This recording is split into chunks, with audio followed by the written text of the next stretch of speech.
ulang. Yang melanggar, sekarang. Yang melanggar berarti nggak punya etika, Pak. Melanggar apa itu? Melanggar privasinya orang lain. Seperti?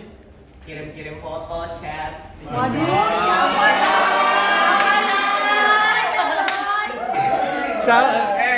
Siapa itu pengalaman pribadi? Hah? Pikar. Mana? Oh iya, sana ya. Viralkan kau Ikal. Ignoring privacy can lead to fraud, public opinion manipulation, discrimination, and even financial loss. Jadi maksudnya itu mengabaikan privasi bisa membawa dampak berbahaya. Di sini tadi ada 4. Yang pertama itu lead to fraud, yaitu artinya penipuan. Fraud itu artinya penipuan, guys. Oke. Jadi data pribadi bisa dicuri untuk membuat akun palsu atau transaksi ilegal. Data pribadi dicuri, maksudnya mencuri hatinya. Hah? Apa yang dicuri? Oh, saya kira seperti mencuri hatinya. Oke. Kayak maksudnya itu kayak KTP, ijazah, jangan sembarang di-posting ya guys. Soalnya itu bakal lebih bisa dijadikan. KTP ya? Sudah merit atau belum? Akan menggunakan data pribadi. Contohnya micro-targeting di media sosial. And then discrimination. Data sensitif seperti kesehatan atau latar belakang etnis bisa disalahgunakan untuk mendiskriminasi seseorang. And the last one is financial loss. If your banking data is leaked, you could lose money directly. So jangan sembarang bank account, the password. Someone will earn without your permission, guys. So be careful in digital world. Oh, bisa bocor data ya? Yeah, it can. Data pribadi. Because it is not only about personal safety, but also about fairness, keadilan, trust, kepercayaan, and human dignity. Thank you. Ya, dari kelompok 2 mendengar. Nah, utama terhadap digital privasi di internet dan bagaimana cara untuk mengatasi hal-hal yang seperti itu. Oke, thanks. Salam. First of all, let me introduce myself. My name is Fatidam Hamzah and I'm from. Bagaimana? Bukan. Jadi begini, apakah perilaku mengirim stikernya fotonya orang itu penggunaan privasi tidak? Nah, terus kita menghadapi tindakan tersebut. Sekian. Privasi ya. Pribadi kita sudah diketahui atau bocor kepada orang lain. Apa kalau diketahui? Ketahui orang lain yang pertama yang harus kita lakukan saat data pribadi kita sudah bocor atau diketahui oleh orang lain. Iya, apa ya? Then answer by Literasi digital. Yang pertama adalah pendidikan literasi digital. Meningkatkan kesadaran dan pendidikan literasi digital dapat membantu masyarakat menggunakan internet dengan lebih bijak. Yang kedua, pembangunan kurikulum. Membangun kurikulum pendidikan yang mencakup literasi digital dapat membantu siswa memahami cara menggunakan teknologi dengan aman dan efektif. Ketiga, pelatihan dan kursus. Mengikuti pelatihan dan kursus literasi digital dapat membantu meningkatkan keterampilan teknologi dan keamanan online. Yang keempat, penggunaan teknologi yang aman. Menggunakan teknologi yang aman dan terpercaya dapat membantu melindungi data pribadi dan mencegah ancaman keamanan. Yang kelima adalah kerjasama dan kolaborasi. Kerjasama antar pemerintah, swasta, dan masyarakat dapat membantu meningkatkan literasi digital dan mengatasi ancaman keamanan digital. foto itu sudah termasuk melanggar absolutely yes. Jadi But kalau misalnya dia sudah permisi sebelumnya dan they approve, agree, itu tidak termasuk melanggar privasi. But if tiba-tiba, secara tiba-tiba dia kirim stiker yang kamu kayak gimana kayak begini atau gimana atau yang begini, Sesuai adanya. Ada ada tandunya. itu melanggar privasi. Bagaimana caranya kita menangani hal tersebut? Buang HP-nya. Sebagaimana yang kita tahu, kita itu telah diundang PDP tentang digital personal data. Ini ada tadi kita tampilkan PDP Law and Exit to Protect User Personal Data.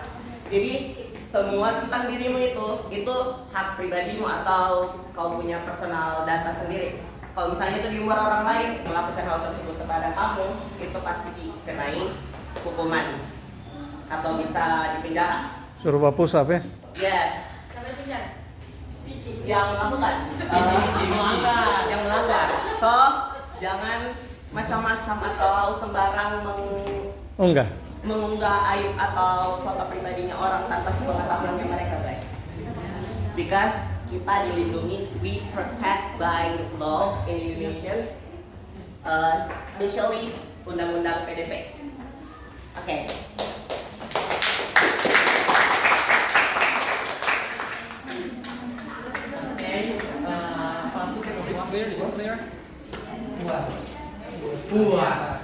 Poin yang kita lakukan kepada pihak yang berwenang dan supaya agar kejadian itu tidak terulang lagi, kita harus make sure untuk kalau misalnya di media sosial atau sosial media data pribadi kita bocor di situ, yang langkah pertama yang kita lakukan adalah untuk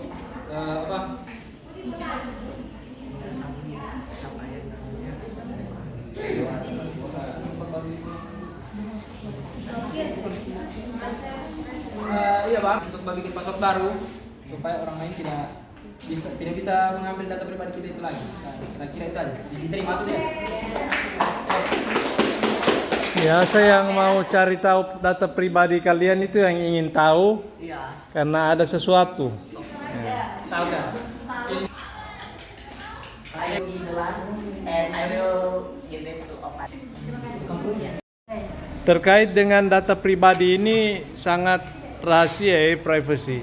Tapi Anda bisa lihat ketika kita fotokopi KTP pasti tertinggal. Kemudian nomor HP dengan sistem WhatsApp group kan orang bisa copy nomor kalian. Nah, saya pernah jadi korban juga, kartu kredit saya dibobol karena saya tidak tahu kenapa bisa dia tahu data pribadi saya. Konon ada penjualan data pribadi, ya mungkin terlibat oknum ya. Akhirnya mereka biasa mencari waktu semacam membuat hipnotis ke kita, nelpon terus nanya, dia tahu persis data pribadi kita. Dia bilang ibu kamu ini, nama kamu ini, kerja di sini dan lain. Jadi seolah-olah kita percaya dia pegawai bank atau dia pegawai BUMN dan lain sebagainya. Sehingga kita kasih data-data, apalagi dia telepon terus pada saat kita lagi sibuk ya, kita hilang konsentrasi. Ini berbahaya sehingga terjadi pembobolan kartu kredit dan lain sebagainya, penipuan. Karena dia punya data pribadi yang sebenarnya tidak boleh diberikan kepada, apalagi seperti OTP ya. OTP di belakang kartu kredit atau kartu debit ya, ATM tidak boleh sama sekali. Kalau itu bocor dan orang bisa pakai kartu debit kita atau kartu kredit. Let me introduce myself. My name is Farul Laim. Untuk gue ingin mempresentasikan kami ingin mempresentasikan tentang Kamina Putri. Saya Fitri Pasabudha Daud. Saya Lilis Farida dan saya Dina. Oke, sekarang teman-teman sekalian bisa mendengarkan presentasi kami. Saya langsung serahkan kepada teman saya untuk membacakan materi yang kami akan bawa. Oke, terima kasih. Okay, about the background of digital literacy. The background of digital literacy stems from the explosion of information data on the internet, which continues to grow every second. This condition causes information overload, difficult for individuals of information that is truly valuable. Therefore, digital literacy skills are needed to search for, access, manage, and disseminate information appropriately so that it is useful in education, work, communication, and even in maintaining privacy and media ethics. The goal of digital literacy is to equip individuals with the ability to use technology wisely, critically, safely, and productively. Digital literacy, a person can assess the accuracy of information and avoid flaws. Completely in the digital space, develop creativity and produce work, maintain personal data security and media ethics, with technological development and global challenge. Digital literacy is the ability to understand and utilize technology, communication, and information. Digital literacy enables us to find information while also protecting our privacy in the online world from all types of cybercrime, such as online data theft and phishing or fraud through WhatsApp or other applications, which can also come from website links. Viral ini. Oke guys, kita dari materi sebelumnya kita next ke materi berikutnya, yaitu tentang komponen of digital literasi. Yang pertama, information literasi. Advance in information technology and in the internet have led to abundance of digital resources. The digital native generation in Indonesia is highly dependent on online information sources, but information literacy levels remain low, leading to rampant plagiarism. Teachers and staff need to have good information literacy skills in order to teach them to study. And then the next, technology literacy. Indonesia needs to be aware of hoax in the digital. Social media. Really, just later worry about the busy lifestyle and teacher feel that education is not having an impact as students prefer to spend their time on social media. So, digital literacy and digital literacy is the ability to practice personal data digital activity by understanding technological translation, research, and recognition. Digital crime analyze and use digital media process to communicate wisely, ethically, and benefitfully, as well as to be able to sort information, maintain ethics, and protect personal privacy. And the last one is digital creative literacy. It's the ability to use digital technology to create, innovate, and express ideas creatively, as well as utilize digital creative. Bagus ini bisa viral. Kan tadi jelaskan kalau ada literasi kreatif digital. Nah, contohnya orang meningkatkan motivasi, kreativitas, dan daya pikir lewat itu bagaimana? Sedangkan banyak sekarang orang malas berpikir, maksudnya pakai AI terus. Jadi so tidak berpikir, nggak berpikir orang, cuma dikit-dikit AI ya, dikit-dikit AI. Ya, bagaimana? Jadi karena pertanyaan sudah tiga, saya tutup pertanyaan ini. Saya akan diskusi ke teman-teman yang lain. Saya untuk Yaitu bagaimana cara meningkatkan keterampilan literasi kreatif digital dan contohnya. Untuk meningkatkan keterampilan literasi kreatif digital, aku perlu mengembangkan kemampuan berpikir kritis, berinovasi, serta memanfaatkan teknologi untuk menghasilkan karya kreatif. Contohnya yaitu meningkatkan kemampuan berpikir kreatif melatih ide baru dengan brainstorming atau menulis bebas. Tidak takut mencoba format atau media berbeda. Yang kedua, menguasai alat digital, belajar menggunakan aplikasi desain seperti Canva, Photoshop, Figma, video editing seperti CapCut, Premiere Pro, atau aplikasi menulis seperti Google Docs or Wattpad. Berlatih produksi konten, membuat tulisan, gambar, video, atau audio dengan sentuhan kreatif. Konsisten mengunggah karya di platform digital. Dan yang keempat, kolaborasi dan berbagi karya. Ikut komunitas online, misalnya forum menulis, desain, atau editing. Belajar dari masukan orang lain. Oke. Oke, silakan. Itu positif dan negatif dari perkembangan digital literasi. Oke, sisi positifnya itu akses informasi lebih mudah dan berita dan preferensi secara cepat. Contohnya mencari jurnal dan tutorial lewat internet. Yang kedua, meningkatkan kreativitas dan inovasi. Literasi digital membuka ruang untuk berkarya di berbagai media seperti tulisan, video, desain, dan podcast. Oke, sisi negatifnya itu ketergantungan pada teknologi. Seperti terlalu bergantung pada gadget dan internet bisa menurunkan produktivitas jika tidak terkontrol. Dan yang kedua, rentan hoax dan disinformasi. Banyak informasi tidak valid sehingga butuh kemampuan memilah. Dan gangguan konsentrasi yaitu notifikasi media sosial. Kesempatan diberikan kepada saya untuk menjawab pertanyaan dari kelompok 3, Redita Yusba.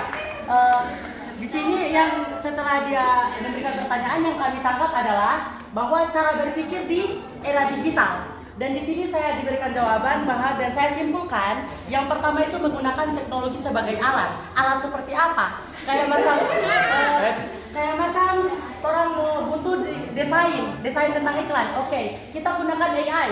Begitu dan seterusnya mencari inspirasi dari berbagai sumber. Misalnya, Anda membutuhkan informasi atau kayak macam saya butuh sesuatu supaya bisa memotivasi saya. Maka kita bisa juga cari di AI. Jangan cuma kita jadikan AI itu untuk sesuatu yang buruk tapi kita gunakan AI itu supaya bisa memotivasi kita. Dan yang selanjutnya mengembangkan kemampuan beradaptasi. Yang ini di sini orang disuruh tingkatkan. Jadi jangan kita berharap kepada manusia. Maksudnya kita cuma diskusi secara manusia itu kayak terbatas tapi kalau AI dia itu luas pemahamannya tentang satu materi, satu kata saja kalau minta pengertiannya dia bisa. Jadi kita bisa berkembang bersama. Selanjutnya adalah mengkombinasikan pengetahuan dan teknologi. Jadi kau kombinasikan antara pengetahuan, misalnya kau tahu 1+1 sama dengan 2 dan kau kombinasikan dengan pengetahuan AI. Misalnya pengetahuan dari AI ini 1+1 sama dengan begini, kenapa begini dan jadi kau kasih berpikir kritis. Selanjutnya adalah berani bereksperimen. Jangan takut gagal. Intinya kalau macam jadi kita lanjut lagi. Yang jelas kita harus menggunakan AI itu untuk kebaikan, jangan yang buruk. Terima kasih. Bisa saja menggunakan AI, tapi kita harus tahu batasan yang ada di situ lah. Tidak kita selamanya harus bergantung kepada AI. Oke, tadi saya ingat apa yang saya dapat dari dia. Oke, kepada kelompok 3, apakah ada tanggapan atau tidak? Oke, terima kasih atas perhatiannya. Oke, bagus sekali. It's very good. Excellent. Jadi memang di era digital kedengaran seperti digital. Di era vital ini kita sering menggunakan Google Search Engine. Biasa orang apa Google. Berarti cari informasi bukan Google. Google. Cari informasi di Google. Ini era digital ada yang masalah yaitu kalau sisi negatifnya orang bisa salah gunakan. Ya kayak pisau bermata dua. Pisau bisa digunakan potong kupas mangga, kupas sayur, tapi bisa juga digunakan untuk membunuh, potong orang. Nah, itu yang jadi sisi positifnya. Mungkin kita tidak senang dengan pemerintah, sedikit-sedikit kita hubungkan dengan kerjasama Cina lah apa. Jadi misalnya ada IMIP kan, perusahaan raksasa, salah satu pemegang sahamnya adalah dari investor Cina. Karena kita sekian hati benci, setiap ada yang peristiwa yang kelihatan terlibat wajah-wajah Cina, kita langsung, padahal itu kejadian di Sarawak, Malaysia. Ada orang Cina menganiaya pribumi. Padahal itu kejadian di Sarawak, di Malaysia. Setelah dicari, itu tidak ada terjadi di Bahodopi, di Bungku. Itu kejadian yang beberapa tahun lalu ada yang keturunan Cina juga yang menganiaya orang Melayu di Sarawak. Nah, itu semua yang dibilang bukan hoax. Itu kejadian betul, tapi tempatnya tidak betul. Pemerintah di daerah kan, kita bilang pemerintah tidak mampu menangani banjir. Oh, buktinya banjir di Jakarta besar sekali, ya. Itu dikasih lihat foto, betul banjir, bukan hoax. Hoax itu kan dia. Ternyata itu banjir berita lama sebelum dia menjabat gubernur, itu masih. Tapi dibilang itu banjir karena dia tidak mampu menangani. Itu padahal bukan di masa dia gubernur misalnya. Itu kejadian semua itu peran digital ya, digital. Ini yang paling menarik tadi topiknya masalah pribadi ya, data pribadi. Data pribadi jangan sampai dicuri, bisa disalahgunakan ya untuk misalnya penipuan dan ya.